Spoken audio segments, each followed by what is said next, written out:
Rodgers and Hammerstein may be the legendary duo we all know, but before them, there was Rodgers and Hart. Rodgers and Hart were, they were on the cover of Time magazine. In America, their songs are on the radio every day. And then they broke up, and Rodgers went to go work with Hammerstein, and they became even more popular. Blue Moon tells the story of renowned lyricist Lorenz Hart as his professional and personal life begin to unravel. It brings audiences to the opening night party of Oklahoma, held at the legendary Sardi's in New York City. No, I'm on the wagon, Dick. I'm serious. I've been drinking ginger ale all night. Well, except for this second, because this second we have to celebrate. This is the greatest musical in the history of American theater. No, I'm not drinking with you, Larry. The movie really centers on this one night when that transition happened. And it's a little bit as if Lennon and McCartney were breaking up, and one member was about to go create a band even bigger than the Beatles, and the other was going to die. Ethan Hawke portrays Hart. You're supposed to be, 5 feet tall?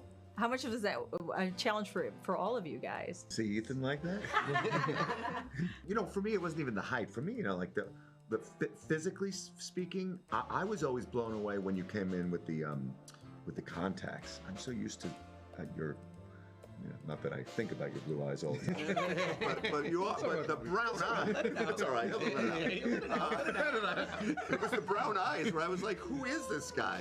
That to me was so mind blowing. Bobby Cannavale plays Eddie, a bartender at Sardi's. I would imagine that was a desirable job if you were a bartender in New York City in the 40s, to work at Sardi's, There's a certain kind of personality you would have to deal with all the theatrical people that would be coming into that bar. And Andrew Scott takes on the role of Richard Rodgers. What I love about it is that they're just so obsessed with the work, they just really love, they're always talking about what we're going to do, and they're just creatively aligned with each other. So it's really heartbreaking that sort of spiritually they're not aligned with each other on this particular night. This type of relationship doesn't really exist like it did. Musical theater used to determine everything. Everything you heard in pop music was coming from New York, was coming from Broadway. A musical would open, and then music would be recorded, and it would go across the radio stations across America. And you're right, that doesn't exist in the same way. All three actors have performed on the Broadway stage. You're now on Broadway in Art. I just saw the show. You're phenomenal. Oh, thanks. I think I haven't seen it. You haven't seen it? Yet. Come on!